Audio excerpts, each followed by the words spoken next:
हाँ जी, विद्यार्थियों नमस्कार, स्वागत, अभिनंदन आप सभी का एक बार पुनः online YouTube channel study bye run पर।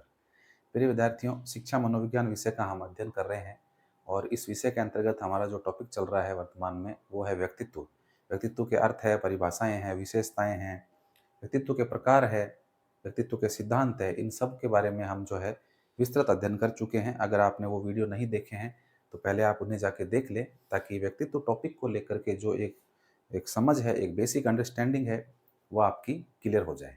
चलिए, आज जो हम टॉपिक पढ़ने जा रहे हैं वो है विद्यार्थियों व्यक्तित्व के अंतर्गत व्यक्तित्व मापन की विधियाँ। तो आज का हमारा टॉपिक क्या रहेगा? हेडिंग डाल लें आप। आज का हमारा टॉपिक रहेगा विद्यार्थियों व्यक्तित्व मापन की विधियाँ। व्यक्तित्व मापन की विधियाँ।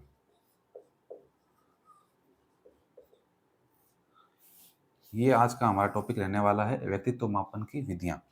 देखिए, व्यक्तित्व मापन की विधियाँ क्या है? व्यक्तित्व मापन की विधियाँ विभिन्न मनोवैज्ञानिकों के द्वारा इस प्रकार के कोई टूल्स बनाए गए, जिन टूल्स की सहायता से, जिन मापन उपकरणों की सहायता से किसी भी व्यक्ति के गुण दोषों को जाना जा सके। भाई, व्यक्तित्व क्या है? व्यक्तित्व अपने आप में किसी व्यक्ति के भीतरी गुण दोष हैं, जो कि वो शारीरिक रूप से उन्हें प्रकट कर देता है कहीं पर भी वो उन्हें जो है किसी के सामने प्रकट कर देता है। कोई भी बात होती है, चाहे लड़ाई झगड़ा होता है या कोई प्रसन्नता की बात होती है, हंसी की, खुशी की, हर्ष की, उल्लास की, जहाँ भी उस व्यक्ति को अपने गुण प्रकट करने होते हैं, वो अपने व्यक्तित्व के अनुसार ही उन गुणों को प्रकट करता है। ठीक है? तो व्यक्तित्व क्या है? व्यक्ति के भीतरी और आंतरिक आंतरिक और बाहरी जो उसकी रूपरेखा है, उसका आकार है, उसके जो गुण हैं, उन गुणों को जो है समाज के सामने प्रदर्शित करना और समाज के द्वारा उन गुणों के आधार पर उस व्यक्ति के व्यक्तित्व का क्या किया जाता है? निर्धारण किया जाता है। वही क्या कहलाता है? उस व्यक्ति का व्यक्तित्व कहलाता है। तो व्यक्तित्व के मापन की यानी क्या, व्यक्तित्व को मापा कैसे जाए? कोई व्यक्ति किस प्रकार का व्यवहार करता है, तो उस प्रकार का व्यवहार वो क्यों कर रहा है? क्योंकि उसका व्यक्तित्व ही वैसा ही है। ठीक है ना? बिच्छू डंक क्यों मार रहा है? क्योंकि बिच्छू का स्वभाव ही ऐसा ही है, बिच्छू की प्रकृति, उसका नेचर ऐसा ही है कि वो तो डंक ही मारेगा। सांप को यदि पकड़ोगे तो वो आपको काटेगा, डसने का प्रयास करेगा।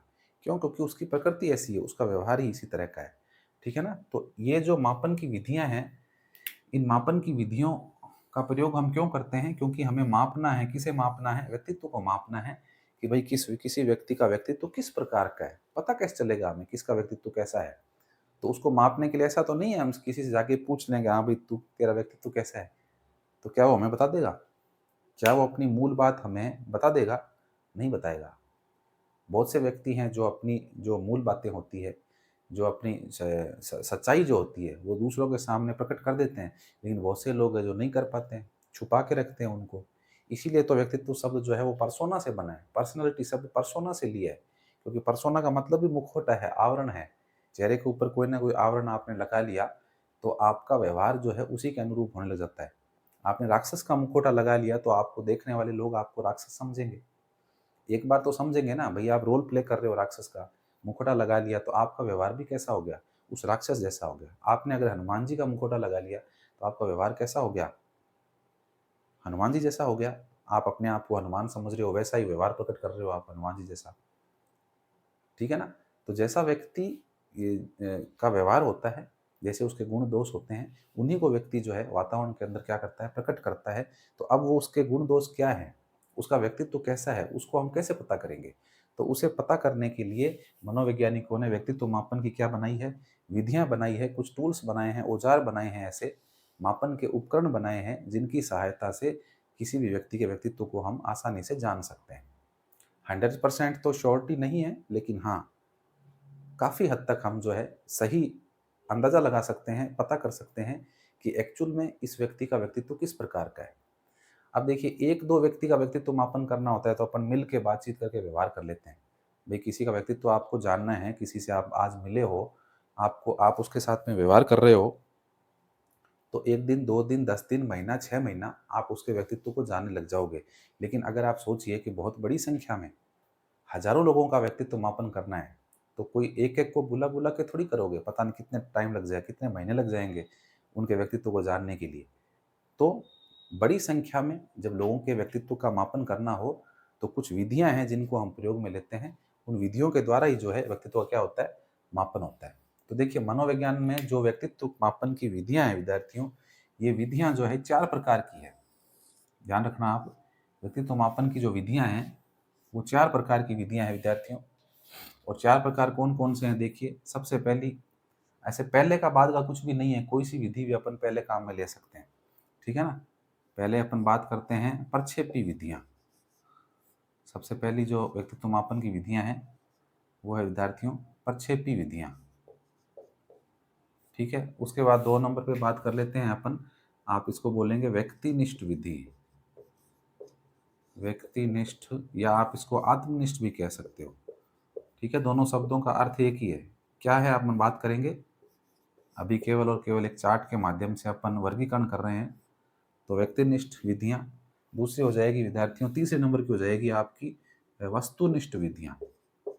वस्तुनिष्ठ विधियाँ, वस्तुनिष्ठ विधियाँ। और चौथे प्रकार की जो होती है व्यक्तित्व मापन की विधि, वो है विद्यार्थियों मनोविश्लेषण विधि।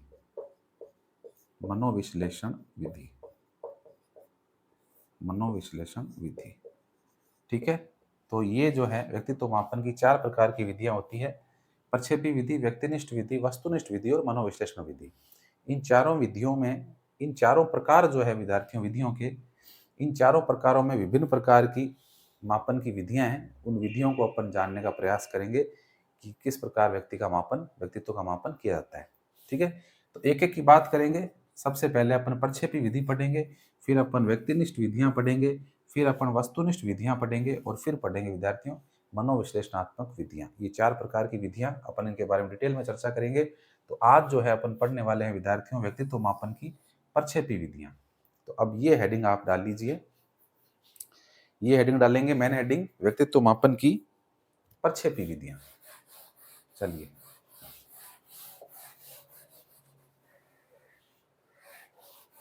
मेन हेडिंग आप डालेंगे व्यक्तित्व मापन की, व्यक्तित्व मापन, व्यक्तित्व मापन की प्रक्षेपी विधि, प्रक्षेपी विधियाँ। हाँ जी, अब देखिए सबसे पहले आपके सामने शब्द आ रहा है प्रक्षेपी, तो आपके मस्तिष्क में सबसे पहला सवाल यही खड़ा होना चाहिए कि एक्चुअल में सर प्रक्षेपी का मतलब क्या है, या इन विधियों को प्रक्षेपी विधियाँ क्यों कहा गया है, क्या कारण है और शब्द का अर्थ क्या है प्रक्षेपी का। देखिए प्रक्षेपी शब्द का अर्थ होता है प्रोजेक्शन, प्रोजेक्शन, ठीक है? हिंदी में बोलेंगे प्रक्षेपी, अंग्रेजी में बोलेंगे प्रोजेक्शन। आपने प्रोजेक्टर देखा होगा, प्रोजेक्शन शब्द जो है विद्यार्थियों प्रोजेक्टर से निकला है। प्रोजेक्टर, प्रोजेक्टर देखा है आपने? मूवी सिनेमा घर के अंदर जब मूवी चलती है, फ़िल्म चलती है, तो प्रोजेक्टर से ही दिखाते हैं वो। पीछे प्रोजेक्टर लगा हुआ होता है और उसमें से लाइट गिरती है और आगे पर्दे के ऊपर लाइट आती है। देखो प्रोजेक्टर काम कैसे करता है, समझेंगे थोड़ा-सा बात को। ये टीवी, ये स्क्रीन है, मान लीजिए हॉल में आप फ़िल्म देखने गए, ये स्क्रीन है, यहाँ पर आपको जो है चलचित्र दिखाई दे रहे हैं, ठीक है ना? दृश्य दिखाई दे रहे हैं यहाँ पर आपको विद्यार्थियों, कोई भी दृश्य हो सकते हैं। एक्ट्रेस अपनी एक्टिंग कर रहे हैं, कोई फ़िल्म चला रखी है। तो यहाँ पर ये चित्र बन कैसे रहे हैं? ये चित्र एक्चुअल में इस प्रोजेक्टर से बनते हैं। कैसे बनते हैं? यहाँ पर ऊपर की तरफ जो है विद्यार्थियों प्रोजेक्टर लगा हुआ होता है और इसमें एक लाइट होती है और ये लाइट आकर के जो है इस इसके ऊपर गिरती है, पर्दे के ऊपर। लाइट पर्दे पर गिरती है और लाइट पर्दे पर गिरने से क्या होता है, ये चित्र जो है हमें दिखाई देते हैं। ठीक है ना? तो ये है प्रोजेक्टर और ये सिनेमा घरों में काम में आता है। उसके अलावा कई इंस्टीट्यूट, कोचिंग सेंटर वो भी लगा के रखते हैं पढ़ाने के लिए बच्चों को, है ना? छत छत में लगे हुए होते हैं, टीचर पढ़ाता रहता है और छत से जो है प्रोजेक्टर की स्क्रीन से, जो स्क्रीन जो सामने होती है, उसके ऊपर जो है वो पीछे से किरणें पड़ती है, लाइट पड़ती है और फ़ोटो चित्र जो होते हैं वो स्क्रीन के ऊपर बन जाते हैं या पर्दा लगा होता है व्हाइट कलर का, उसके ऊपर बन जाते हैं। ठीक है ना? तो ये प्रोजेक्टर होता है। तो अब देखो प्रोजेक्टर का काम क्या है? प्रोजेक्टर का काम है कि इसके पास जो फ़िल्म है, मूवी है, टेक्स्ट है, चित्र है, उन चित्रों को बड़े रूप में पर्दे के ऊपर दिखाना, ये पर्दा है। यही तो काम है इसका। भई, इसका काम क्या है? प्रक्षेपण करना। प्रोजेक्टर का मतलब है प्रक्षेपी, प्रक्षेपी यंत्र है ये, इसको प्रक्षेपी यंत्र भी बोलते हैं। इसको विद्यार्थियों प्रक्षेपी यंत्र भी बोलते हैं और इसका काम क्या है? इसका कार्य है प्रक्षेपण करना। प्रक्षेपण, प्रक्षेपण का मतलब होता है डालना, फ़ोकस करना, आगे की तरफ फेंकना, धकेलना। तो ये किसको फेंक रहा है? ये लाइट को फेंक रहा है और लाइट में जो है चलचित्र है, वो चलचित्र जो है यहाँ पर बन रहे हैं और आपको जो है पर्दे के ऊपर फ़िल्म दिखाई दे रही है, मूवी दिखाई दे रही है। समझ गए? तो इस प्रोजेक्टर, प्रोजेक्शन, प्रक्षेपी ये शब्द जो हैं ये आपस में मिलते-जुलते हैं और प्रोजेक्टर से ही ये प्रोजेक्शन बना है। अब देखिए, अब ये तो एक दैनिक जीवन में जो चीज़ हम काम में ले रहे हैं या यूज़ में आ रही है, उसकी बात हो रही है। यहाँ पर मनोविज्ञान में व्यक्तित्व के मापन में प्रक्षेपी विधियों का क्या मतलब है? यहाँ प्रक्षेपी विधियों का मतलब ये है कि एक तो आप किसी व्यक्ति से मिल करके, व्यवहार करके, बातचीत करके 2 महीने, 4 महीने उसके व्यक्तित्व को आप जान लेते हैं। ठीक है, कोई दिक्कत नहीं है। लेकिन अगर आपको बड़ी संख्या में लोगों के व्यवहारों का अध्ययन करना हो, लोगों के व्यक्तित्व के बारे में जानना हो, तो एक-एक को आप ऐसा पूछ नहीं सकते। एक-एक व्यक्ति के साथ में आप इतना टाइम नहीं दे सकते कि भई आप जो एक-एक व्यक्ति को पूछ करके उसके व्यक्तित्व का निर्धारण करो। तो इसलिए क्या होता है, अच्छा कई बार क्या होता है व्यक्ति के अंदर जो भावनाएँ होती हैं, विचार होते हैं, वो उन विचारों को छुपा लेता है। जो सही विचार है उनको प्रस्तुत नहीं करता है। नहीं करता है सही विचारों को प्रस्तुत, तो क्या होता है, तो ऐसी विधियों को काम में लेते हैं कि उन विचारों को उगलवाने के लिए, उस व्यक्ति से जानने के लिए कोई और चीज़ को काम में लेते हैं या किसी और व्यक्ति, वस्तु, स्थान को बीच में लेके आते हैं और उसके माध्यम से उस व्यक्ति को पूछने का प्रयास करते हैं। ठीक है ना? जैसे मान लीजिए कि अभी जो है छुट्टियाँ चल रही है विद्यार्थियों, एक एग्ज़ाम्पल के माध्यम से आप समझ जाएँगे। अभी छुट्टियाँ चल रही है, छुट्टियों में जो है सब अपने बच्चे जो है अपने ननिहाल में जाते हैं। ननिहाल में जाकर के वहाँ पर मामा-मामी के पास में अपने जो मामा-मामी के जो बहन-भाई हैं उनके साथ में रहते हैं, खेलते हैं, कूदते हैं, मस्ती करते हैं। ठीक है? तो अब मान लीजिए आपके घर पे या मान लीजिए मेरे घर पे मेरा भांजा आया हुआ है। ठीक है? बड़ा शरारती है, बड़ा परेशान करता है बहुत ज़्यादा। हम भी दुखी हैं उससे, है तो नहीं लेकिन मान लो एक एग्ज़ाम्पल दे रहा हूँ मैं, ठीक है ना? भांजा-भांजी नहीं है अभी मेरे। तो मान लीजिए मेरा भांजा आया हुआ है, बड़ा शरारती है, उदंडी है, परेशान कर रखा है। 10, 15, 20 दिन हो चुके हैं, नाक में दम हो गया हम लोगों के, ठीक है? तो अब उसको हम सीधा मैं अगर उसको पूछूँगा कि हाँ भाई कार्तिक तू घर पे कब जा रहा है? तो वो क्या बोलेगा? नहीं मैं तो नहीं जा रहा हूँ, मैं तो यहीं रहूँगा। मैं तो जो है मई भी पूरा पूरा मई का महीना, जून का महीना यहीं रहूँगा मैं तो। मैं तो स्कूलें खुलेगी जब जाऊँगा। तो वो मुझे नहीं बताएगा कि एक्चुअल में वो कब जा रहे हैं, अपने घर कब जा रहे हैं, नहीं बताएँगे। सिस्टर से नहीं पूछूँगा, उस बच्चे से मैं पूछ रहा हूँ। तो उसने मना कर दिया, हालाँकि उसे पता है कि कब जा रहे हैं, लेकिन उसने नहीं बताया। अब देखो मैं अगर ये पूछता हूँ उसको, उसकी मदर को बीच में लेके आता हूँ और ये पूछता हूँ कि कार्तिक मम्मी जो है घर कब जाएगी वापस? तो वो बताएगा कि हाँ, आने वाली 13 तारीख को या 20 तारीख को मम्मी जाएगी। इसका मतलब मम्मी जाएगी तो साथ में वो भी जाएगा। ठीक है? तो ये क्या हुआ, इसको हम प्रक्षेपण बोलते हैं अपन इसको कि मैंने उसको उस बच्चे को डायरेक्ट पूछा, तो उसने मुझे जवाब नहीं दिया। लेकिन मैं जब उसकी मदर को बीच में लेकर के आया, अपने एक्सप्रेशन के बीच में लेकर के आया और मैंने जब मदर का नाम लेकर के क्या किया, प्रक्षेपण किया उसके ऊपर, है ना? माँ का उसका उसकी मदर को नाम लेकर के कि तेरी मम्मी गाँव कब जाएगी या तेरी मम्मी घर कब जाएगी यहाँ से, तो उसने तुरंत जवाब दे दिया, उसने अपने विचारों को प्रस्तुत कर दिया। ठीक है? तो यही होता है प्रक्षेपण, यानी कि किसी व्यक्ति से जब आप सीधी बात उससे नहीं पूछ पाते, उसके व्यक्तित्व के बारे में डायरेक्टली आप नहीं जान पाते, उसके गुण दोषों के बारे में सीधी तरह से आपको मालूम नहीं चल पाता, तो आप किसी व्यक्ति, वस्तु, स्थान या क्रिया को बीच में लेकर के आते हैं और उसके माध्यम से उस व्यक्ति को पूछने का प्रयास करते हैं और तब जाकर के उसका व्यक्तित्व जो है अप्रत्यक्ष रूप से आपके सामने आता है। ये बात भी है, प्रत्यक्ष रूप से सामने नहीं आ रहा है, अगर प्रत्यक्ष रूप से सामने आएगा, तो आप बोल के उसको पूछ लोगे और वो आपको बता देगा, ये तो प्रत्यक्ष रूप से उसका व्यक्तित्व सामने आ गया। नहीं आ रहा है, उसने बातें छुपा रखी है, वो बताना नहीं चाहता है। अंतर्मन में है उसके बातें, विचारों में है उसकी बातें, मस्तिष्क में है, हृदय में है उसके बातें, नहीं बता रहा वो आपको। तो आप क्या करेंगे, कोई न कोई ऐसी क्रिया के माध्यम से, कोई शब्द के माध्यम से, कोई व्यक्ति के माध्यम से, कोई वस्तु के माध्यम से जो विचार है, उनको आप प्रेषित करेंगे, प्रेक्षण करेंगे उन विचारों का, धकेलेंगे उनकी तरफ और उस वस्तु के माध्यम से फिर वो व्यक्ति क्या कर देगा, आपको जवाब दे देगा और फिर आप उसका विश्लेषण करके और उस व्यक्ति के अंतर्मन की जो बातें हैं उनको जान करके और उसके व्यक्तित्व का क्या कर देंगे, निर्धारण कर देंगे। इसी को जो है विद्यार्थियों क्या कहा जाता है, प्रक्षेपी विधियाँ कहा जाता है। अब देखिए एक-एक की बात करते हैं, आगे और क्लियर हो जाएगा। जब हम विधि पढ़ेंगे तो आपके और क्लियर हो जाएगा कि एक्चुअल में प्रक्षेपी विधियों में होता क्या है। तो चलिए ये चीज़ आपके समझ में आई प्रक्षेपी विधियों की? चलो प्रक्षेपी विधियों का विद्यार्थियों सबसे ज्यादा जो विकास है ना, सर्वाधिक विकास की बात करें तो फ्रायड ने किया। फ्रायड सर्वाधिक विकास जो है विद्यार्थियों, इसका विकास जो है, ये सर्वाधिक विकास जो है फ्रायड ने किया था। सिगमंड फ्रायड ऑस्ट्रिया के निवासी, इन्होंने जो है सर्वाधिक विकास किया था इन प्रक्षेपी विधियों का। चलिए अब एक एक प्रक्षेपी विधियों का अपन जिक्र कर लेते हैं। इसको मिटा रहा हूं मैं।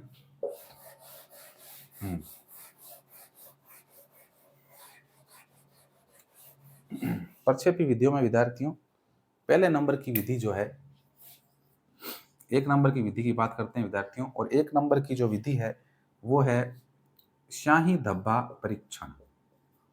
शाही धब्बा परीक्षण अभी आपके और क्लियर हो जाएगा। अगर आप प्रक्षेपी को समझ नहीं पाए हैं शब्द के अर्थ को, तो अभी विधि जब मैं पढ़ाऊंगा तो आप और क्लियर हो जाएगा। घबराने की जरूरत नहीं बिल्कुल भी।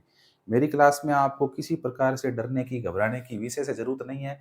मुझे पता है कि बच्चा कहाँ अटकता है, कहाँ उसका एक तरह से रुक जाता है, वो अटक जाता है, उसको नॉलेज मिल नहीं पाता पूर्ण रूप से। तो मैं पूरी तरह से क्लियर करने का प्रयास करता हूँ। वीडियो थोड़ी लंबी हो सकती है, कोई दिक्कत नहीं है, फॉरवर्ड कर लेना, स्पीड बढ़ा लेना, लेकिन चीज को समझ के जाना, सीख के जाना, ताकि आपको आगे दिक्कत नहीं आए। ठीक है, चलिए शाही धब्बा परीक्षण। पहली जो विधि विद्यार्थियों वो है अपनी शाही धब्बा परीक्षण। इसे जो है इंक ब्लड टेस्ट भी कहा जाता है। इंक ब्लड टेस्ट भी जो है विद्यार्थियों से कहा जाता है। इसको जो है विद्यार्थियों अगर अपन शॉर्ट में लिखें तो क्या हो जाएगा, IBT। IBT जो है इसका शॉर्ट में इसको कहते हैं विद्यार्थियों, IBT यानी ink blood test. Ink blood test यानी कि आपके शाही धब्बा परीक्षण। ठीक है ना, इसका हिंदी अर्थ है ये, और ये इसका अंग्रेजी अर्थ है, और कुछ भी नहीं है। तो आप इसको ध्यान रखना, शाही धब्बा परीक्षण। ठीक है ना, शाही धब्बा परीक्षण। और ये जो नाम शॉर्ट में इसको भी ध्यान रखना, IBT। कई बार क्या है सीधा ऐसे लिख देते हैं IBT। चलिए प्रवर्तक की बात करते हैं सबसे पहले कि इस विधि के प्रवर्तक कौन है। इस विधि के प्रवर्तक जो है विद्यार्थियों स्विट्जरलैंड के निवासी है। स्विट्जरलैंड, कितना सुंदर नाम है, स्विट्जरलैंड। स्विट्जरलैंड के निवासी है विद्यार्थियों, और स्विट्जरलैंड के निवासी है जिनका नाम है हरमन रोरशा।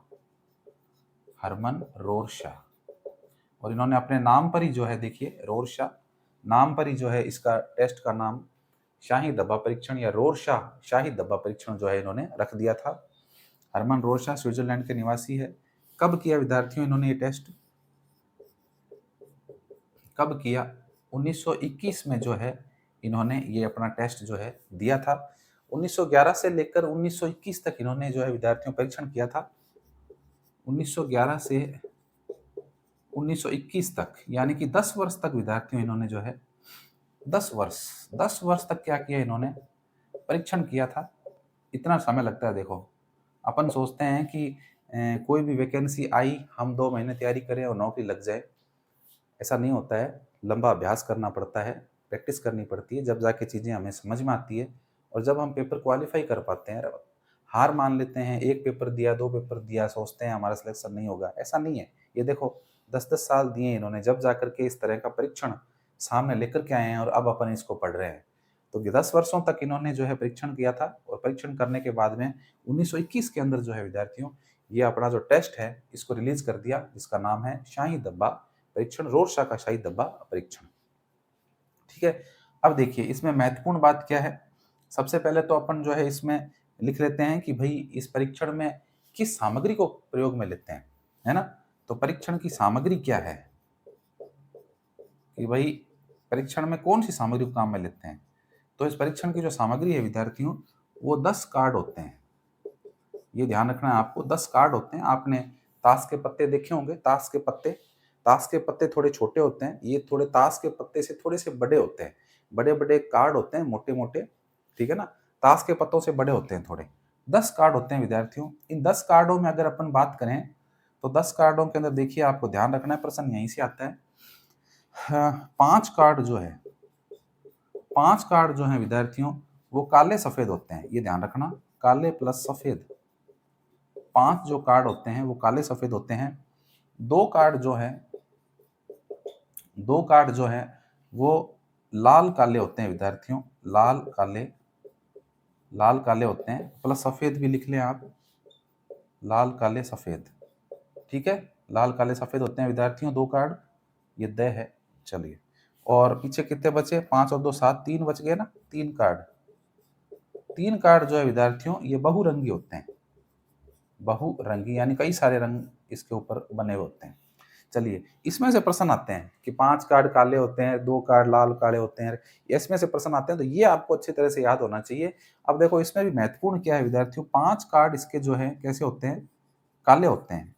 काले सफेद, काले सफेद का मतलब है कि रंग कितना काम में आ रहा है? एक ही रंग काम में आ रहा है। कागज सफेद तो भाई कागज ही है, सफेद कलर थोड़ी लगाने की जरूरत पड़ रही है, सफेद कलर की जरूरत नहीं पड़ रही है, सफेद तो कागज खुद है। काले रंग का इसमें यूज कर रहे हैं, तो इसका मतलब रंग कितना काम में आ रहा है? इसमें एक रंग का प्रयोग हो रहा है, एक रंग का प्रयोग, ठीक है। इन 5 कार्डों में कितने रंगों का प्रयोग हो रहा है? एक रंग का प्रयोग हो रहा है। अब ऐसे प्रश्न भी आते हैं, तो ये भी अपने को पढ़ना जरूरी है। आप कहीं 2 रंग कर दो कि भाई काला और रंग सफेद रंग, सफेद तो कार्ड है, रंग नहीं है, रंग केवल एक ही काम में ले रहे हैं, कौन सा? काला रंग। तो एक रंग का प्रयोग हो रहा है इन 5 कार्डों के अंदर, ठीक है। बाकी के 2 कार्ड विद्यार्थियों, इसमें कितने रंगों का प्रयोग हो रहा है बताओ? लाल रंग और काला रंग, सफेद को नहीं जोड़ेंगे, सफेद तो कागज खुद है। तो इसमें विद्यार्थियों कितने रंगों का प्रयोग हो रहा है? 2 रंगों का प्रयोग हो रहा है, 2 रंग। इसको गोला मत बनाओ, गोला बनाने से आप कंफ्यूज हो जाओगे। एक ऐसे लिख लो इसको, एक, और यहाँ पर लिखोगे 2, 2 रंगों का प्रयोग हो रहा है। ये लो, ये इंपॉर्टेंट बात है कि ये जो 2 कार्ड है इनमें कितने रंगों का प्रयोग हो रहा है? 2 रंगों का प्रयोग हो रहा है।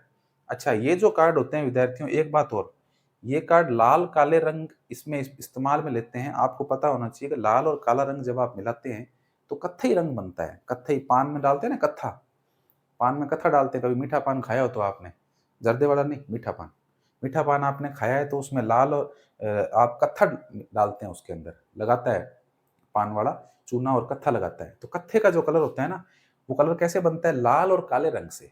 आप देख लेना, आप घर पे अगर आपके कलर पड़े हों तो लाल और काले रंग को मिलाना आप, तो कत्थई रंग बनेगा। तो इसमें यह भी इंपॉर्टेंट बात है कि लाल और काले, यहां लिख लेना, कत्थई रंग के कार्ड होते हैं, कत्थई रंग के कार्ड होते हैं। ये लिख लेना, छोटा सा साइड में लिख लेना कि भाई कलर कैसा होता है? कत्थई रंग के कार्ड होते हैं ये। चलिए, और 3 कार्ड बहुरंगी होते हैं, इसमें कुछ याद रखने की जरूरत नहीं है। इन 2 में से ये 2 इंपॉर्टेंट है, इनमें से प्रश्न आता है सीधा सीधा। चलिए, ठीक है, तो ये आपको ध्यान में रखना है। अच्छा, अब ये क्या है, कैसे काम में आते हैं, इनकी बात करेंगे अपन। देखो, जैसे कि नाम से ही पता चल रहा है, शाही धब्बा, शाही का धब्बा, इसका मतलब इन कार्डों के ऊपर विद्यार्थियों इन शाही के क्या बने हुए होते हैं? धब्बे बने हुए होते हैं, ठीक है ना। धब्बे बने हुए होते हैं, मतलब कि किसी तरह से धब्बे बना दिए जाते हैं इन कार्डों के ऊपर, और धब्बों के माध्यम से फिर व्यक्ति के व्यक्तित्व को जांचते हैं, वो अपन आगे बात करेंगे। अभी आप सिर्फ इतना ध्यान रखें कि 5 कार्ड काले सफेद रंग के होते हैं, 2 कार्ड लाल काले रंग के होते हैं, और 3 कार्ड बहुरंगी होते हैं। और ये कत्थई कलर और ये एक रंग 2 रंग का प्रयोग, इसका भी आपको ध्यान में रखना है, ठीक है। चलिए, अब देखिए, एक इंपॉर्टेंट चीज लिखिए आप इसमें कि यह परीक्षण जो है विद्यार्थियों, यह परीक्षण 13 से 19 वर्ष के बालक, अर्थात किशोरावस्था, किशोरावस्था के बालकों के लिए, किशोरावस्था के बालकों के लिए उपयोगी है, ठीक है। नीचे लिखने में दिक्कत हो रही है, बोल रहा हूं मैं, तो आप लिख लेना अच्छा आराम से। यह परीक्षण 13 से 19 वर्ष के बालकों, अर्थात किशोर अवस्था के बालकों के लिए क्या है विद्यार्थियों?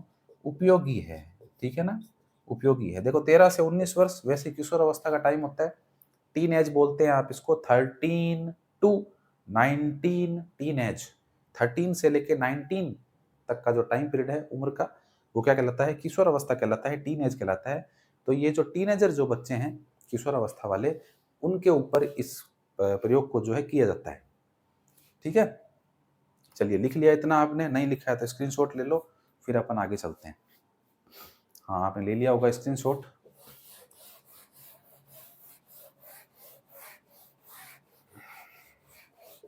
चलिए, हाँ जी, अब देखिए, इस परीक्षण में विद्यार्थियों शाही धब्बा परीक्षण, पहली बात तो ये परीक्षण जो है इस परीक्षण का महत्व क्या है, मतलब इस परीक्षण को कैसे किया जाता है, ये बात आपको पता होनी ज़रूरी है। इस परीक्षण में अगर बात करें विद्यार्थियों, जैसा कि नाम से पता चल रहा है शाही धब्बा, यानी कि शाही के धब्बे बने हुए होते हैं। मैंने आपको बताया कार्ड होते हैं और कार्डों के ऊपर जो है विद्यार्थियों शाही के धब्बे डालते हैं और धब्बे डालने से क्या है, कोई आकृति बनती है। कोई भी किसी भी प्रकार की जो है विद्यार्थियों ऐसे आकृति बनती है धब्बों की। भई शाही के धब्बे डालोगे तो आकृति बनेगी ना। आपने भी कभी प्रयोग किया होगा कि आपने एक पे कागज़ लिया होगा और कागज़ के एक तरफ यहाँ पे बहुत सारी शाही आपने डाल दी इस तरह से, और इस आधे कागज़ को इस तरह से आपने मोड़ा होगा, और जब आपने कागज़ मोड़ा और वापस खोला तो ये आकृति आधी इधर छप गई और आधी इधर छप गई। तो ऐसा करने से एक अलग तरह की आकृति बन गई। बनती है ना? तो बस यही होता है, इन कार्डों के ऊपर भी इसी तरह की आकृति बनी हुई होती है और उस आकृति को देख कर के जो है बच्चों को जो है बताना होता है कि भई इस आकृति में तुम्हें क्या दिख रहा है। ठीक है ना? तो ये कार्ड एक-एक करके बच्चों को दिए जाते हैं, 10 कार्ड होते हैं विद्यार्थियों। एक-एक कार्ड बच्चों को देते हैं और जैसे-जैसे बच्चे उस कार्ड को देखते हैं और देख कर के फिर उनको प्रश्न पूछा जाता है प्रयोगकर्ता के द्वारा कि हाँ भई, आपको इस कार्ड में क्या दिखाई दे रहा है? तो जैसी बच्चे की रुचि होगी, जैसा उसका व्यक्तित्व होगा, जैसी उसकी सोच होगी, उसकी समझ होगी, उसके विचार होंगे, उसके भाव होंगे, उसी प्रकार का जो है वो विवरण प्रस्तुत कर देगा। ठीक है? जैसे मान लीजिए एक कार्ड दिया, पहला कार्ड 1 नंबर का, तो बच्चे को ये कार्ड दिया गया, तो बच्चे ने इन आकृतियों को देख करके, इन धब्बों को देख करके कह दिया कि मेरे को तो भूत दिखाई दे रहे हैं। भूत दिखाई दे रहे हैं, इसका मतलब ये है कि उस बच्चे के अंदर जो है डर नामक संवेग का विकास हो रखा है और वो जो है उसके अंदर कोई ना कोई डर बैठा हुआ है। ठीक है? बच्चा कहता है कि मुझे तो जो है इस चित्र के अंदर पेड़ दिखाई दे रहे हैं। पेड़ दिखाई दे रहे हैं, इसका मतलब वो प्रकृति प्रेमी प्रकार का बच्चा है। उसका व्यक्तित्व कैसा है? प्रकृति प्रेमी है। अगर कोई बच्चा कहता है कि मुझे इस चित्र के अंदर मुझे जो है बकरी दिखाई दे रही है या ऊँट दिखाई दे रहा है, तो इसका मतलब वो पशु प्रेमी प्रकार का बच्चा है। पशुओं का संरक्षण करना उसे अच्छा लगता है, पशुओं को पालना उसे अच्छा लगता है। तो ये भी क्या है विद्यार्थियों, ये उस व्यक्ति के व्यक्तित्व के गुण हैं, जिनका प्रदर्शन इन कार्डों के माध्यम से वो व्यक्ति कर रहा है। सीधा तो बताएगा नहीं, तो हम इन कार्डों के माध्यम से जो है उसके विचारों को जानने का प्रयास कर रहे हैं। इसीलिए प्रक्षेपण किस पे कर रहे हैं विद्यार्थियों? प्रक्षेपण जो है हम इन कार्डों के ऊपर कर रहे हैं। बच्चा सीधा जवाब नहीं दे रहा है, बल्कि कार्डों के माध्यम से अपने जवाब दे रहा है और इन कार्डों के माध्यम से ही विश्लेषण करके और हम उस बच्चे के व्यक्तित्व के बारे में क्या कर रहे हैं? जानकारी प्राप्त करने का प्रयास कर रहे हैं। ठीक है? तो इस तरह से होता है, कब कोई चित्र दिखा दिया जाए, उसमें कोई व्यक्ति कह दे कि मेरे को तो इसमें एक सुंदर लड़की दिखाई दे रही है। मान लीजिए अलग-अलग विचार है, कोई कह दे मेरे को सुंदर लड़की दिखाई दे रही है इसके अंदर। है ना? तो वो लड़की जो है वो अप्सरा है, वो तो स्वर्ग से आई हुई लड़की है, ऐसी दिखाई दे रही है ना? बाल खुले हैं, कपड़े ऐसे पहने हुए हैं, साड़ी पहनी हुई है, इस तरह के विचार वो प्रकट करता है। तो इसका मतलब उस व्यक्ति के विचार, उसका व्यक्तित्व कैसा है? सौंदर्य प्रेमी है। सौंदर्य प्रेमी व्यक्ति है वो, सुंदरता की प्रशंसा करना उसे अच्छा लगता है। ठीक है? तो इस प्रकार से व्यक्ति के व्यक्तित्व का निर्धारण जो है किया जाता है विद्यार्थियों इन कार्डों के माध्यम से। ठीक है? तो समझ में आ गया? तो किस तरह से परीक्षण करते हैं वो मुझे लिखवाने की आपको आवश्यकता नहीं है। जो इम्पोर्टेंट बातें थी वो मैंने आपको बता दी है कि भई इस कार्ड को जो है प्रयोग किस प्रकार से करते हैं। ठीक है? चलिए, अब चलते हैं विद्यार्थियों। पहला परीक्षण जो है अपना हो चुका है। अच्छा, एक चीज़ रह गई, नोट लगा के लिख लेना आप। इसे जो है विद्यार्थियों संस्कृति मुक्त परीक्षण कहते हैं। संस्कृति मुक्त परीक्षण ये लिखना ज़रूरी है। संस्कृति मुक्त परीक्षण कहते हैं। देखिए, संस्कृति मुक्त का मतलब क्या है? संस्कृति मुक्त का मतलब है कि किसी व्यक्ति का प्रभाव इस परीक्षण पर नहीं पड़ रहा है। बिल्कुल सही बात है। कोई व्यक्ति का प्रभाव इस परीक्षण पे नहीं है। कार्ड में जो चीज़ें लिखी हुई है, सॉरी लिखी हुई क्या है, जो छपे हुए धब्बे हैं, उन धब्बों के आधार पर व्यक्ति अपने मूल विचारों को प्रकट कर रहा है। जैसी उसकी सोच है, जैसी रही भावना जैसी, प्रभु मूरत तिन कहिए तैसी। जिसकी जैसी भावना होती है, वैसा ही वो विचार प्रकट करता है। तो यहाँ पर जिस व्यक्ति की जो भावना होगी, जैसा उसका व्यक्तित्व होगा, वैसा ही वो इन धब्बों के माध्यम से अपने विचारों को प्रकट कर देगा और उससे हमें व्यक्तित्व का मालूम चल जाएगा। तो इसीलिए किसी व्यक्ति और का प्रभाव इस पे नहीं रहता है। तो इसीलिए इसको क्या कहते हैं? संस्कृति मुक्त परीक्षण कहते हैं। यानी किसी संस्कृति का, किसी व्यक्ति का इस परीक्षण के ऊपर कोई प्रभाव नहीं पड़ता। ठीक है? भई मान लीजिए आपके ऊपर मैं टेस्ट कर रहा हूँ, आपको मैंने कार्ड दे दिया और मैंने पूछा कि हाँ, बताओ आप। भई अलग-अलग एक-एक व्यक्ति को अलग-अलग दूर-दूर बैठा करके परीक्षण कर रहे हैं। ऐसा नहीं है कि इकट्ठा बैठा दिया। ग्रुप में बैठा दिया तो पास वाला कह देगा तो भ्रमित हो जाएगा बच्चा। भई पास वाला कहेगा पेड़ दिख रहा है, वो बच्चा कहेगा मुझे तो जो है पशु दिख रहा है। तो वहाँ पर फिर व्यक्तित्व भ्रमित हो जाएगा, पता नहीं चल पाएगा रियल तरीके से। तो दूर-दूर बैठाया जाता है बच्चों को या फिर एक-एक बच्चे को बुला करके और फिर उसको क्या है पूछते हैं और बारी-बारी से ये कार्ड दिखा करके और फिर इन सब कार्डों से जो-जो विश्लेषण, जो-जो तथ्य निकलते हैं, जो-जो आंकड़े आते हैं, उन आंकड़ों का विश्लेषण करके और फिर उसके आधार पर उस व्यक्ति के व्यक्तित्व का निर्धारण कर दिया जाता है। ठीक है? चलिए, तो ये लिख लेना ज़रूर कि इसको एक संस्कृति मुक्त परीक्षण जो है विद्यार्थियों कहा जाता है। चलिए, अब मिटाते हैं इसको और अब चलते हैं अपने दूसरे परीक्षण की तरफ। शाही धब्बा परीक्षण हो गया अपना। हाँ जी, अब जो है विद्यार्थियों अपन चलते हैं दूसरा परीक्षण अपना और दूसरा जो परीक्षण है वो है विद्यार्थियों अपना वाक्य पूर्ति परीक्षण। इसे आप कहानी पूर्ति परीक्षण भी कह सकते हैं। दूसरा परीक्षण है अपना वाक्य पूर्ति परीक्षण। वाक्य पूर्ति परीक्षण जो है विद्यार्थियों, सबसे पहले तो प्रवर्तक की बात करते हैं। प्रवर्तक कौन है? वाक्य पूर्ति परीक्षण के जो प्रवर्तक है विद्यार्थियों वो है आपके पाइन व टेंटलर। पाइन और टेंटलर जो विद्वान हैं ये इसके प्रवर्तक माने जाते हैं, यानी कि इन्होंने जो है ये परीक्षण अपना जारी किया था, दिया था और इसका विकास जो है अच्छा कब दिया था ये भी पता होना चाहिए अपने को। इन्होंने जो है 1930 में ये दिया था। 1930 के अंदर जो है विद्यार्थियों पाइन और टेंटलर ने वाक्य पूर्ति परीक्षण दिया था। इसका जो विकास है, इसका विकास आगे आगे इसका जो विकास है विद्यार्थियों, आगे इसका जो विकास है, इसका विकास जो है आपके रोहिड़ा नामक विद्वान है।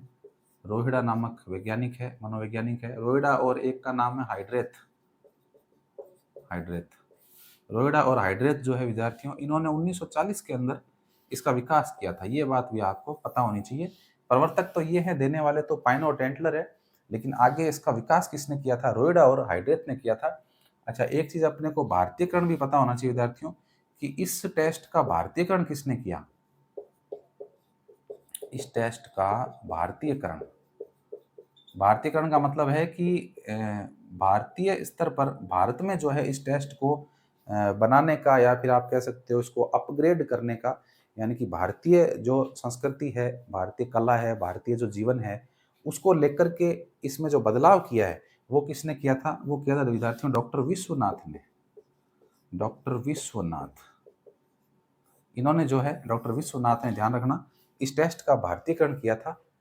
ठीक है, तो ये टेस्ट से संबंधित जो है फैक्ट थे, तथ्य थे सीधे सीधे, जो आपको ध्यान में रखने हैं। अब विद्यार्थियों इस टेस्ट की बात करते हैं कि देखिए नाम से मालूम चल रहा है वाक्य पूर्ति परीक्षण। वाक्य पूर्ति परीक्षण, उसको आपने क्या कहा था? हरमन रोशा वाले को IBT कहा था ना, इंक ब्लड टेस्ट। इसको क्या कहते हैं विद्यार्थियों? वाक्य। वाक्य का मतलब सेंटेंस, पूर्ति मतलब कंप्लीट और परीक्षण का मतलब टेस्ट। तो इसको आप SCT परीक्षण भी कहे, इसको जो है SCT परीक्षण भी कहा जाता है। ठीक है ना, ये भी ध्यान रखना, सेंटेंस कंप्लीट टेस्ट, वाक्यों को पूरा करने वाला टेस्ट जो है इसे सेंटेंस कंप्लीट टेस्ट भी कहा जाता है। ठीक है, चलिए अब देखो इसमें होता क्या है विद्यार्थियों, जैसा कि नाम से मालूम चल रहा है इजी है। वाक्य पूर्ति परीक्षण यानी कि आपके सामने कोई वाक्य दे दिया जाएगा, अधूरा वाक्य, और उसको फिर आपको पूरा करना पड़ेगा। ठीक है ना, आपके सामने अधूरा वाक्य होगा, आपको उसको पूरा करना पड़ेगा। तो जब आप अपने विचारों से, भावों से उस वाक्य को पूरा करेंगे तो परीक्षणकर्ता ये जान लेगा कि भाई आपके विचार किस प्रकार के हैं। उसी आधार पर आपके व्यक्तित्व को क्या कर लिया जाएगा? निर्धारण कर लिया जाएगा। जैसे मान लो मैं आपके सामने कोई शब्द लिखता हूँ, कोई वाक्य लिखता हूँ मैं आपके सामने, जैसे कि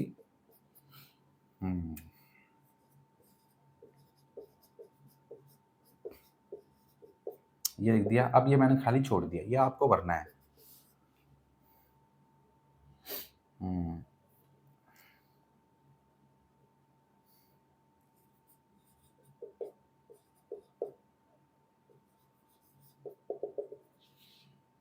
एक और ले देता हूं मैं कोई,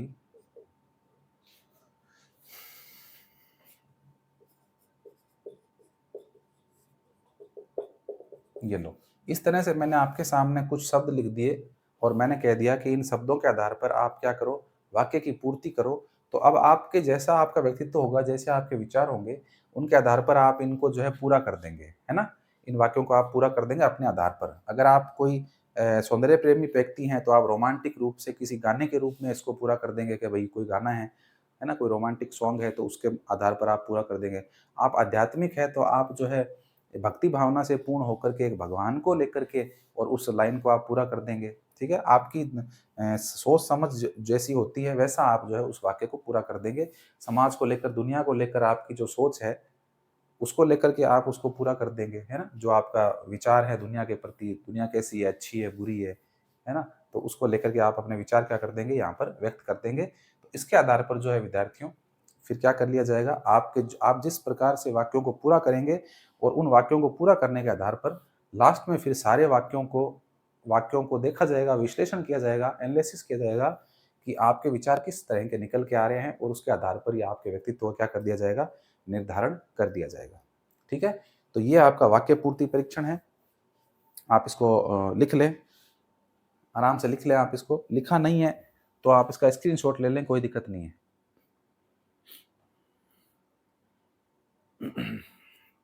चलिए, अब चलते हैं विद्यार्थियों आगे, और अगला अपना जो है महत्वपूर्ण परीक्षण है जिसकी अपन बात कर रहे हैं। कौन से प्रकार का परीक्षण पढ़ रहे हैं अपन? व्यक्तित्व मापन की विधियां पढ़ रहे हैं विद्यार्थियों। किस प्रकार की विधियां पढ़ रहे हैं? 4 प्रकार की विधियां बताई मैंने आपको। हाँ, बताओ जरा। हाँ, वस्तुनिष्ठ विधि, प्रक्षेपण विधि, व्यक्तिनिष्ठ विधि, वस्तुनिष्ठ विधि और मनोविश्लेषण विधि। 4 प्रकार की विधियां होती है व्यक्तित्व मापन की। दोबारा बोलो, मेरे साथ बोलो आप। शर्माने की बात नहीं, बोलो।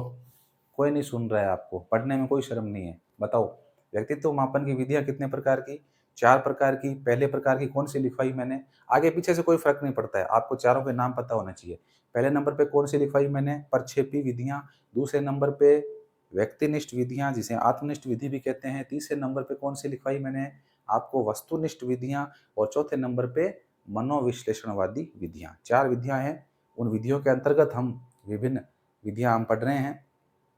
1 नंबर पर जो प्रक्षेपी विधियां हैं उसका अपन अध्ययन कर रहे हैं, और उसमें भी अपन ने 2 विधियां पढ़ ली है। 1 नंबर पे हरमन रोरशा का शाही धब्बा परीक्षण, और दूसरा विद्यार्थियों पाइन और टेंटलर का वाक्य पूर्ति परीक्षण। ठीक है? चलिए, अब अपन पढ़ते हैं प्रक्षेपण विधियों के अंतर्गत तीसरी विधि पढ़ रहे हैं विद्यार्थियों अपन। 3 नंबर की विधि आप डाल देंगे, और 3 नंबर की विधि है आपके TAT, थेमेटिक अपर्सेप्शन टेस्ट। हिंदी में बोलेंगे प्रासंगिक प्रासंगिक अंतर्बोध। अंतर रे आ रहा है तो यहाँ आएगा, अंतर्बोध परीक्षण। प्रासंगिक अंतर्बोध परीक्षण जो है विद्यार्थियों, इसका नाम है, अंग्रेजी में क्या बोलेंगे? TAT। ये आप ध्यान रखना है इसको, TAT यानी थेमेटिक अपरसेप्शन टेस्ट। इस विधि को जो है विद्यार्थियों कहा जाता है थेमेटिक अपरसेप्शन टेस्ट। क्या होती है जानेंगे इसके बारे में। उससे पहले प्रवर्तक देख लेते हैं। प्रवर्तक हाँ, प्रवर्तक देखिए विद्यार्थियों, प्रवर्तक कौन है? प्रवर्तक हैं आपके मॉर्गन और मुर्रे। तो आपके हेनरी मॉर्गन और हेनरी मुर्रे। ये लो, मॉर्गन एंड मुर्रे। आप सीधा ऐसे शॉर्ट में आप ऐसे याद रख लेना, मॉर्गन एंड मुर्रे, ठीक है ना? लेकिन आपको इसको याद, पूरा नाम इनका क्या है? हेनरी मॉर्गन और हेनरी मुर्रे। इनका जो है विद्यार्थियों पूरा नाम है Henry Morgan, Henry Murray. Short में कैसे याद रखेंगे? Morgan and Murray. शॉर्ट में याद रख लेना, मॉर्गन एंड मुर्रे। ठीक है? मॉर्गन और मुर्रे। चलिए, कब दी विद्यार्थियों इन्होंने? देखिए, ये विधि जो है हेनरी मुर्रे की दी हुई है। किसने दी है? Henry Murray. ये मैंने नीचे लिख दिया क्या? चलो, इसको आप ऊपर लिखो, मुर्रे को ऊपर करो भाई, मुर्रे और हेनरी मॉर्गन को नीचे करो। ठीक है ना? क्योंकि हेनरी मुर्रे की ये दी हुई है, मॉर्गन ने क्या इनके साथी थे, और इनका क्या है, विकास करने में जो है सहायता की थी। यहाँ लिखेंगे मुर्रे के सहयोगी, यहाँ लिख देते हैं ताकि ध्यान रहे आपको कि ये कोई अलग नहीं थे, मुर्रे के सहयोगी थे, सहयोग किया था इनका। तो प्रासंगिक अंतर्बोध परीक्षण थेमेटिक अपरसेप्शन टेस्ट टीएटी जो है विद्यार्थियों, हेनरी मुर्रे ने दिया था। कब दिया था? आपके 1935 के अंदर जो है विद्यार्थियों इन्होंने टेस्ट दिया था। और इन्होंने जब ये टेस्ट दिया था तो इस टेस्ट के अंदर जो है इनके सहयोगी मॉर्गन ने भी क्या की थी, इनकी सहायता की थी। और सहायता की थी, कब की थी? 1938 के अंदर जो है विद्यार्थियों इन्होंने इनकी सहायता की थी। और सम्मिलित रूप से ये टेस्ट जो है मॉर्गन मुर्रे टेस्ट ही कहलाता है, क्योंकि दोनों का ही इसके अंदर जो है सम्मिलित योगदान है, बराबर का योगदान है। इसलिए प्रासंगिक अंतर्बोध परीक्षण यदि पूछा जाए, प्रवर्तक हेनरी मुर्रे हैं, लेकिन अगर दोनों का नाम आ जाए तो घबराने की जरूरत नहीं है। दोनों को ही जो है इस टेस्ट को विकसित करने का जो है श्रेय हम देते हैं। ठीक है, चलिए, ये तो कुछ फैक्ट की बात हो गई। अब अपन बात करते हैं कि ये जो प्रासंगिक अंतर्बोध परीक्षण है, इसमें विद्यार्थियों ये कितने वर्ष के बालकों के लिए है? तो देखिए, आयु सीमा देखिए, मैंने आपको हरमन रोरशा वाला टेस्ट जब पढ़ाया था अभी, तो मैंने आपको आयु सीमा बताई थी उसकी कितनी? 13 वर्ष से 19 वर्ष तक के बच्चे, यानी किशोरावस्था के बच्चों पर यह टेस्ट होता है। और ये जो है विद्यार्थियों टेट जो परीक्षण है, ये आपके 14 वर्ष से ऊपर, 14 वर्ष से ऊपर के जो बालक है या व्यक्ति है, उनके ऊपर इस टेस्ट को परफॉर्म किया जाता है। महिलाओं के ऊपर, पुरुषों के ऊपर इस टेस्ट को जो है समान रूप से प्रयोग किया जाता है। ठीक है, अब देखिए, टेस्ट करने में उपकरण क्या है विद्यार्थियों? सामग्री, परीक्षण सामग्री इसमें क्या काम में लेते हैं? परीक्षण सामग्री, परीक्षण सामग्री जो है विद्यार्थियों, इसके अंदर कार्ड होती है। कितने कार्ड होते हैं? 31 कार्ड होते हैं। 31 कार्ड होते हैं, ये ध्यान रखना है आपको। शाही धब्बा परीक्षण में 10 कार्ड होते हैं। टीएटी यानी प्रासंगिक अंतर्बोध परीक्षण में कितने कार्ड होते हैं? 31 कार्ड होते हैं। बहुत बार प्रश्न आया हुआ है ये, यहाँ बच्चे कंफ्यूज होते हैं कि टोटल कार्डों की संख्या कितनी है। टोटल कार्डों की संख्या 31 है, ठीक है ना। कुल कार्डों की संख्या 31 है। आगे लिखेंगे, जिसमें 30 कार्ड, 30 जो कार्ड है विद्यार्थियों, 30 कार्ड चित्रित होते हैं, वह एक कार्ड सादा होता है। ये इंपॉर्टेंट बात है। 30 कार्ड चित्रित होते हैं और एक कार्ड क्या होता है? सादा होता है, यानी कि इस एक कार्ड के ऊपर कुछ भी बना हुआ नहीं होता है, कोई चित्र नहीं होता है इसके ऊपर। ठीक है, समझ में आ रही है बात? तो इस तरह से जो है विद्यार्थियों 31 कार्ड होते हैं। अच्छा, 30 कार्ड जो होते हैं विद्यार्थियों, इसमें इन कार्डों में देखिए जो 10 कार्ड हैं, 10 कार्ड विद्यार्थियों पुरुषों के लिए होते हैं। ये भी लिखना जरूरी है कि 10 कार्ड किसके लिए होते हैं? 10 कार्ड पुरुषों के लिए होते हैं। आगे के जो 10 कार्ड है विद्यार्थियों, वो किसके लिए होंगे? महिलाओं के लिए होंगे, है ना। 30 कार्ड है ना टोटल 30 कार्ड है, तो 10 कार्ड तो पुरुषों के लिए हो गए, 10 कार्ड महिलाओं के लिए हो गए, और 10 कार्ड विद्यार्थियों दोनों के लिए होते हैं। 10 कार्ड दोनों के लिए, ये लीजिए। इस तरह से जो है विद्यार्थियों इस परीक्षण के अंदर कार्ड होते हैं। ठीक है, 30 हो गए, और एक कार्ड सादा होता है, वो भी सबको देते हैं। तो देखो, अगर पुरुषों पर इस टेस्ट को लागू करना है या किसी पुरुषों के व्यक्तित्व को जानना है, तो कितने कार्ड देंगे पुरुषों को? बताओ आप मेरे को। 10 कार्ड देंगे क्या पुरुषों को? नहीं, 10 थोड़ी देंगे भाई। 10 तो ये हो गए, और ये दोनों वाले भी तो हो गए 10 कार्ड। 10 कार्ड दोनों को भी देने हैं। तो इसका मतलब एक व्यक्ति का जब परीक्षण किया जाए तो 10 कार्ड तो उसके मेल फीमेल के आधार पर हो गए, और 10 दोनों के लिए। 10 और 10 कितने हो गए? 20 कार्ड हो गए ना। 20 और एक सादा वाला कार्ड। इसका मतलब एक व्यक्ति के परीक्षण के लिए प्रासंगिक अंतर्बोध परीक्षण में कितने कार्ड उपयोग में लिए जाते हैं? 21 कार्ड उपयोग में लिए जाते हैं। तो ये नोट डाल के ये बात भी लिख लेना अच्छी तरह से। एक व्यक्ति के परीक्षण में 21 कार्ड उपयोग में आते हैं। 21 कार्ड उपयोग में आते हैं। ये लीजिए, ये बात नोट लगा के लिख लेना आप कि भाई एक व्यक्ति के परीक्षण में कितने कार्ड काम में आएंगे? तो 21 कार्ड काम में आएंगे। ठीक है, चलिए, ये कुछ फैक्ट थे जो मैंने विद्यार्थियों आपको लिखवा दिए हैं। और अब जो है अपन ये टेस्ट किस तरह से करते हैं उसकी अपन बात कर लेते हैं कि भाई टेस्ट जो है इस टेस्ट को करते कैसे हैं, परफॉर्म कैसे करते हैं। ठीक है, चलिए आपने लिख लिया होगा, लिखा नहीं है तो स्क्रीनशॉट ले लिया होगा। विद्यार्थियों लगभग जो महत्वपूर्ण चीज़ें हैं वो मैं आपको पूरी कोशिश कर रहा हूँ लिखवाने की और करवाने की। कोई भी पॉइंट छूट ना जाए उसका भी मैं ध्यान में रख रहा हूँ कि कोई पॉइंट जो है किसी विधि से संबंधित छूटे नहीं। ठीक है ना, तो उसको भी मैं जो है देख करके कि भाई कोई पॉइंट छूटे नहीं, तो पूरा उसका प्रयास मैं कर रहा हूँ अपनी तरफ से।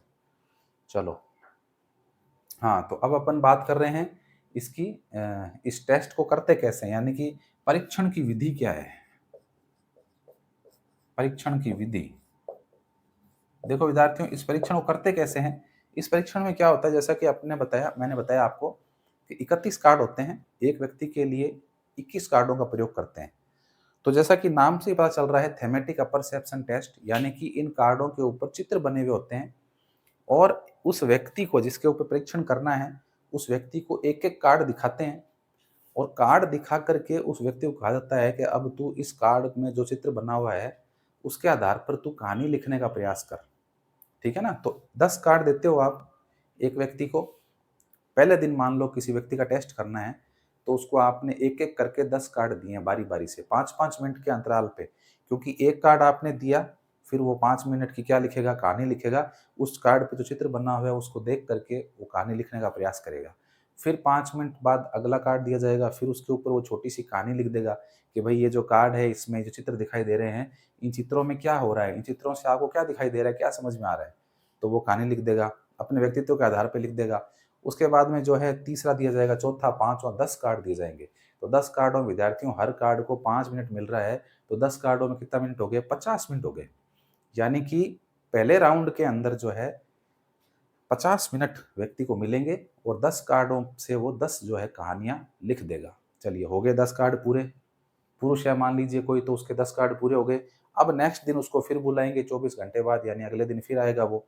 अगले दिन फिर आएगा और फिर अगले दिन जो दोनों वाले कार्ड हैं पुरुषों के और महिलाओं के दोनों को देने हैं, वो जो कार्ड हैं 10, उनमें से फिर उसको एक एक दिए जाएंगे। उनके ऊपर भी विद्यार्थियों को कहानी लिखेगा, कहानी लिख देगा।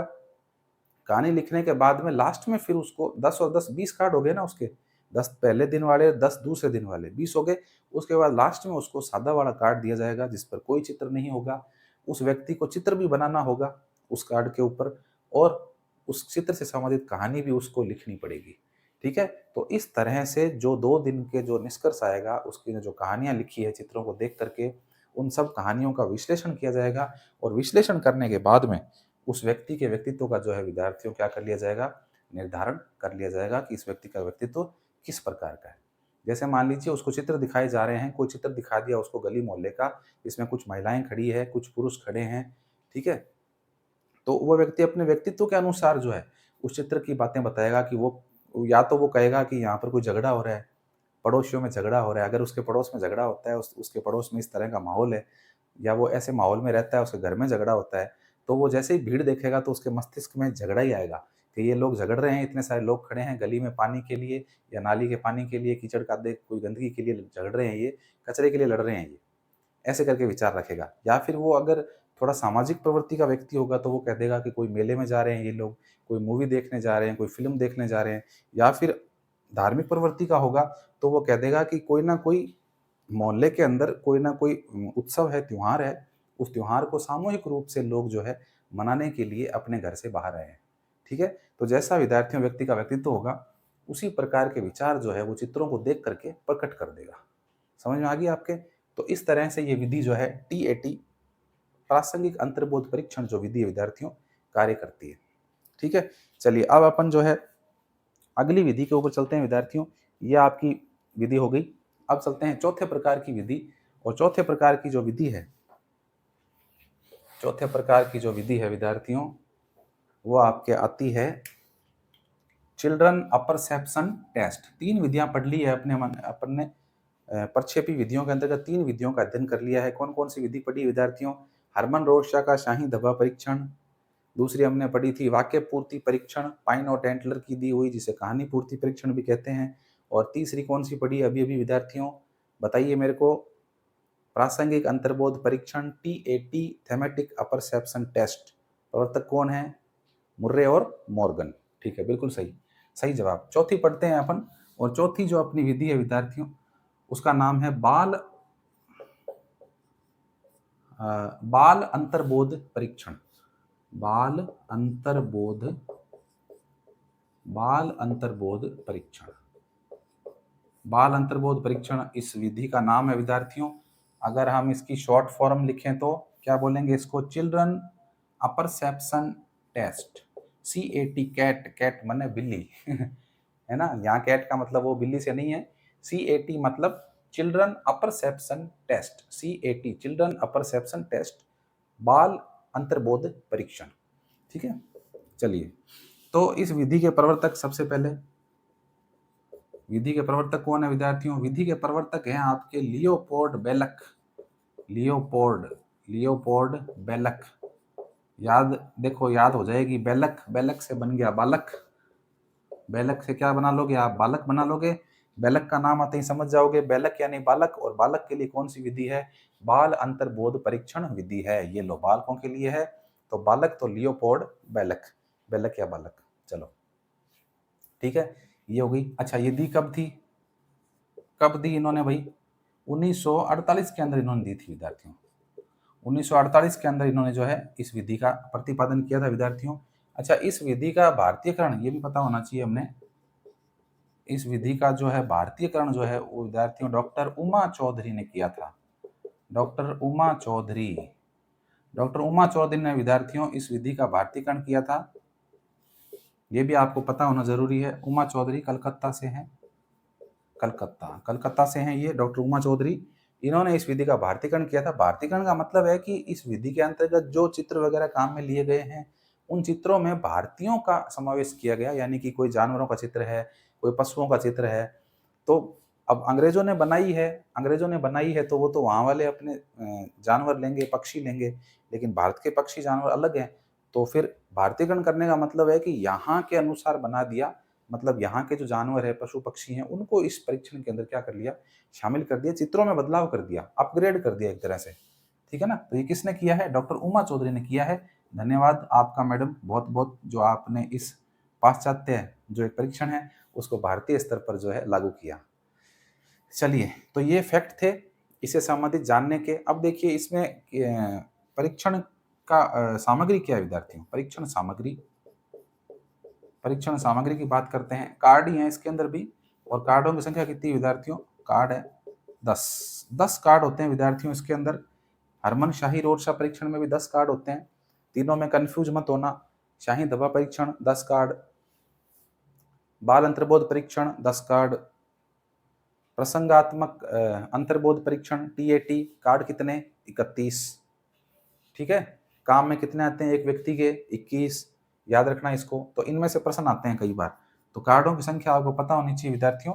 परीक्षण सामग्री में कार्ड है 10। मैंने आपको बताया ताश से थोड़े बड़े होते हैं कार्ड। ये इतने बड़े बड़े कार्ड होते हैं, इस आकार के कार्ड होते हैं ये। इनके ऊपर चित्र या धब्बे बने हुए होते हैं, उनको देख के व्यक्ति जो है अपना व्यक्तित्व बताता है। चलिए, 10 कार्ड होते हैं विद्यार्थियों, और इन 10 कार्डों के ऊपर क्या होता है? देखो, जानवरों के चित्र होते हैं। जानवरों को मानव क्रियाकलाप करते हुए दर्शाया जाता है।